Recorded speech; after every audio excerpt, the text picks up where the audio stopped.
All right, Shalom. I want to give all praise, honor, and glory to Yahweh Bahasham, Yahweh Shai Bahasham, Rakakwadash. Double honors to the apostles and elders of Great Millstone who taught me this truth. Double salutations to all you Akim out there laboring, the house of David, the elect, that's pushing this word with all truth, righteousness, and sincerity. Shalom to you, brothers. Shalom to the elect. I'm back at you with another quick lesson through the Holy Spirit, the Reconnaissance. This is news and prophecy. The planet Earth is being visited by the heavens, okay, via the chariots of the Lord, the angels. Jumping straight into this article, this is from political.com. The title it reads, and this is from the defense section, but the title it reads, it says, Alien Motherships.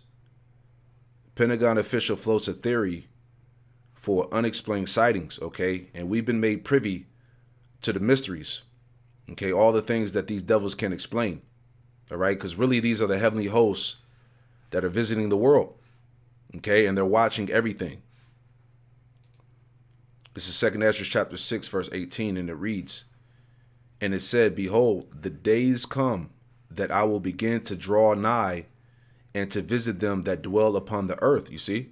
So this is an angelic visitation, okay? 2 Ezra 9 and verse 1, and it reads, it says, he answered me then and said, measure thou the time diligently in itself.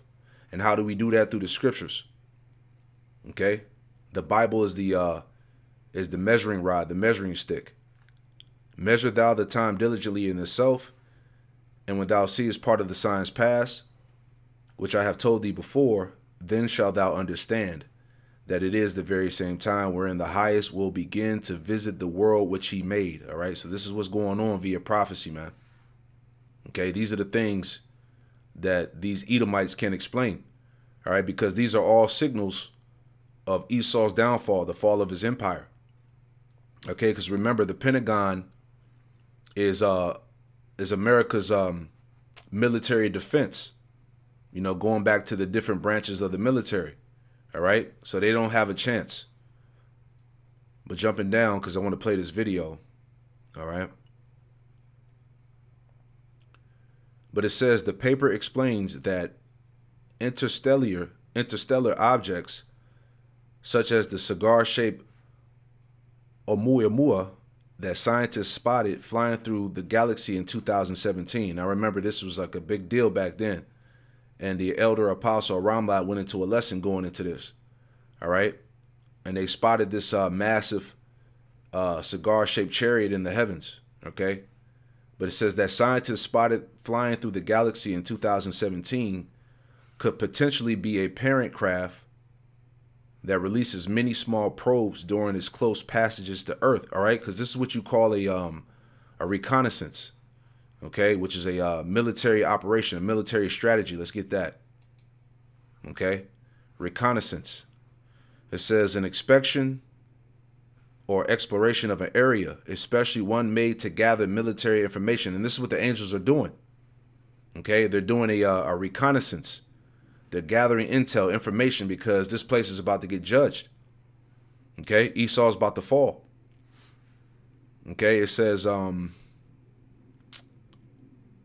jumping down here, it says an examination of a territory or of an enemy's position for the purpose of obtaining information necessary for directed military operations, a preparatory expedition. You see that? So it's a spiritual reconnaissance going on. The angels are watching everything and reporting it back to Yahweh Bashim Yahweh Shah before they bring forth the judgment, the destruction, right?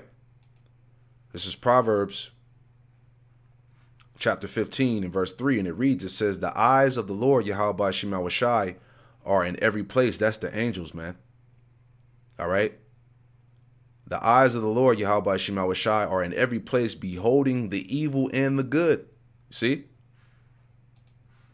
Sirach 23 and 19, or Ecclesiastes chapter 23, verse 19, and it reads, it says, such a man only feareth the eyes of men, and knoweth not that the eyes of the Lord Yahweh Shema Shai are 10,000 times brighter than the sun, beholding all the ways of men and considering the most secret parts. So nothing So nothing gets past the eyes of the Lord. The angels, all right, they're in every place of the earth watching everything that's going on. All right. Amos 9 and 8, and it reads, it says, behold, the eyes of the Lord power. Once again, the eyes of the Lord, the angels, the chariots, behold, the eyes of the Lord, Yahweh Shemawashah, are upon the sinful kingdom. And this is twofold, because this really applies to Israel. All right. But we can apply it to America, Babylon as well. It says, and upon the sinful kingdom, and I will destroy it from off the face of the earth. So going back to that reconnaissance, all right, the angels are gathering information. Okay, they're spying out the land, so to speak. All right, before Yahweh Shemawashah destroys this place from off the face of the earth. Amos 9 and 8, behold, the eyes of the Lord power are upon the sinful kingdom, and I will destroy it from off the face of the earth, saving that I will not utterly destroy the house of Jacob, saith the Lord, Yahweh Shemawashah, because the Lord, he's going to spare a remnant. Okay, and that's who salvation is for. Okay, the remnant, the elect. So we are in the time of what? Of destruction, of Babylon the Great, which is America, and the salvation of the Lord's remnant, his elect. Okay, very heavy spiritual times, if you will. Right, but getting straight to this video. All right, because Esau's finished. Let's pull this up real quick. Bear with me. Let's make it a little bigger.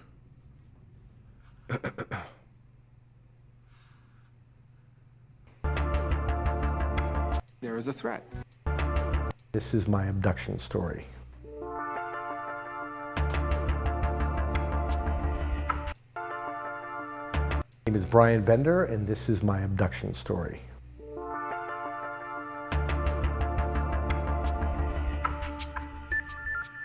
I call it my abduction story because sometimes I felt like I was getting sucked into this UFO enthusiast world.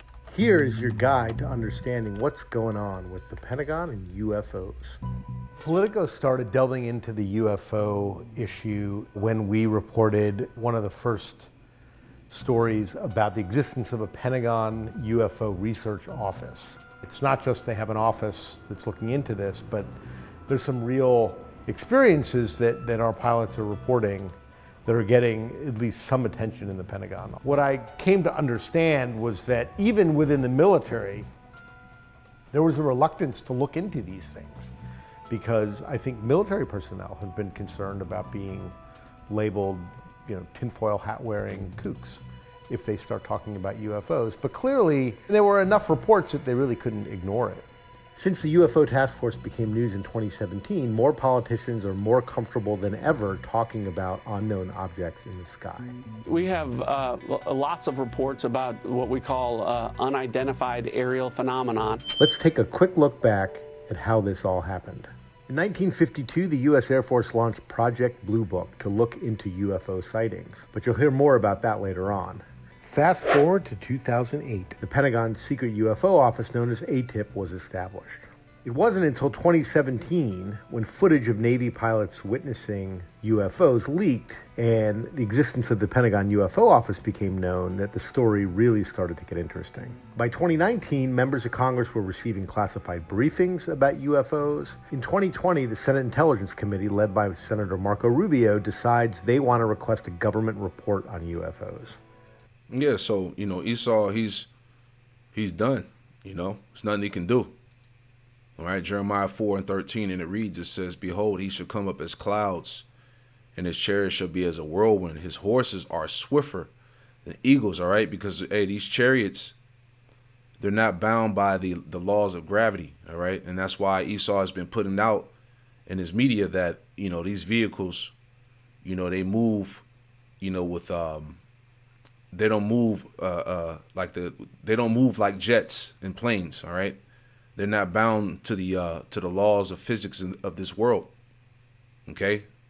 They're swifter than eagles. It says, woe unto us, for we are spoiled, all right? You're destroyed, Esau. You're finished. All right, let's get that in the Salakia. Let's get that in NLT real quick. All right, same verse, Jeremiah 4 and 13, and it reads, NLT, it says, our enemy rushes down on us like storm clouds. His chariots are like whirlwinds. His horses are swifter than eagles. How terrible it would be, for we are doomed, all right? And that's what Esau knows, because these devils, they're preparing, for that war in the heavens, the Space Force, the sixth branch of the government.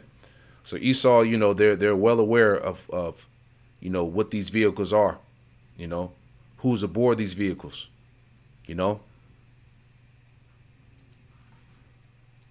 A public report that not only pulls together what the government might know about UFOs, but more importantly, what they're doing to get to the bottom of these mysteries. When the Advanced Aerial Threat Identification Program was created at the Pentagon, it was given a fairly innocuous-sounding military name. That way, there was no reference to UFOs. In the summer of 2017, my reporting uncovered that this office had existed. They'd been given a significant amount of resources, and so I started digging to find out the origins of the office, also where all that money was spent. And it was former Senate Majority Leader Harry Reid who secured $22 million to establish the UFO's ATIP program. Next on our journey, we talked to some politicians themselves. Good morning, Senator Reid. How are you? I'm doing fine. I was the first to get involved in this. And much to the consternation of my staff, they told me, stay the hell away from this. It's not anything that's going to help you. So at the time, it sounds like your political advisors thought that this could be damaging politically. In other words, if you're associated with this, people will think Harry Reid has lost it. It's not just a bunch of weirdos that are thinking about this. I think it's people who are really curious. The more time we spend on this, the more people are beginning to understand. Are you hopeful that some of these very secretive agencies will be willing to share more of what they're seeing, what they're gathering? What we have to do is understand that there are different levels of transparency. I think the administration has an obligation to make sure that what information they have that is important to the security of our country, that they make sure members of Congress know what's going on. One of the biggest... Yeah, because it's the evidence and all of that, and the appearance of the chariots and people spotting them on camera.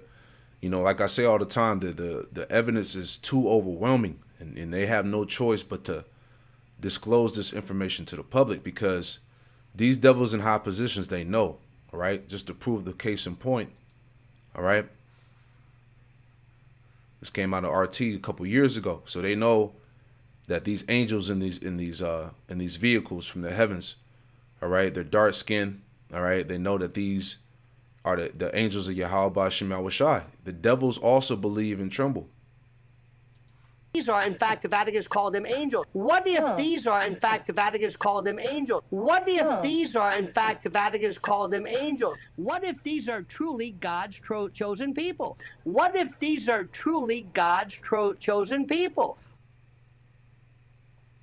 So they know, man. And the angels of the Lord, they've been here, but now we're in a time, as we read the scriptures, the Lord is beginning to visit the world which he made. He's allowing a lot of things to be manifest. And like I said, we've been made privy to the mysteries, man, to the things that Esau can explain. All right. His ass is grass ultimately, man. All right. Let's make some more points. Right. Let's go to, let's get that scripture and, Habakkuk. Right. It's Habakkuk 3. Okay, this is Habakkuk chapter 3. All right. God's deliverance of his people. All right.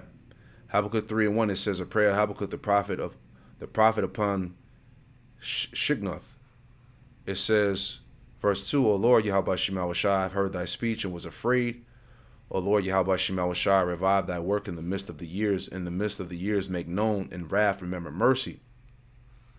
Yahweh Shema Shai came from Teman, the holy, and the Holy One from Mount Paran, Salah. His glory covered the heavens, and the earth was full of his praise. All right, and this is dealing with the chariots, the fathership. It says, and his brightness was as the light. He had horns coming out of his hand, and there was no high in his power. You see, the lights that's coming forth from those vehicles, right? That says, going also into them lasers, You know, that concentrated fire that's going to come forth out of the chariots. You can read about that in 2 Ezra 13. It says, before him went the pestilence, and burning coals went forth at his feet. You see? All right? That concentrated energy, that fire that the Lord is going to unleash from the chariots, right? It says he stood and measured the earth. He beheld and drove asunder the nations, and the everlasting mountains were scattered. The perpetual hills did bow. His ways are everlasting. I saw the tents of Cushan in affliction, and the curtains of the land of Midian did tremble. Was the Lord Yahweh Shemawashah displeased against the rivers? Was thy anger against the rivers? Was thy wrath against the sea? Thou didst ride upon thy horses and thy chariots of salvation. You see? So when the Lord comes back and he initiates judgment, you know, as Habakkuk was asking, was he displeased against the rivers, the sea? You know, because the chariots are going to bring that destruction, that whirlwind, man. All right, the Lord is going to unleash his power. And these are the times that we're in right now, man. That's why I wanted to do this lesson. All right, because ultimately, man, hey, the Lord is about to do a great work. Okay? Let's play a little bit more. Challenges, not the biggest challenge in this subject is, and this is true of any subject, but when it comes to UFOs, it's kind of on steroids, and that is separating fact from fiction, from fantasy, from theories, because there's a million theories and lots of different perspectives on what these things could be or not be. Something strange happened in the skies over Arizona that still hasn't been fully explained. Fife Symington was one of thousands who witnessed one of the most famous UFO sightings in recent history. He was also governor of Arizona at the time, making him probably the highest public official to ever report a UFO. I met with him at the Arizona Historical Society, where there was a new exhibit to the Phoenix Lights. So take us back, 1997, you're governor of Arizona. You were on your way home from the governor's office, right? Yes, and I've been listening to the news. There have been some sightings, and I said, you know, I'm going to go take the car, and I'm going to try to get to the high ground and take a look and see if I can see these Phoenix Lights that everybody's talking about. I was being a truant. I was slipped my detail, and I drove my car down and. Yeah, that's pretty much the point. You know, I'll post this article. You can watch the rest on your own. All right, because Esau, you know, he's pretty much bugging out. You know, there's a lot of things that he can't explain. All right, but they know that essentially that these chariots are a threat to his system, to his empire. All right, and that's why eventually they're gonna you know, that war in heaven is gonna take place according to prophecy. This is Revelation 12.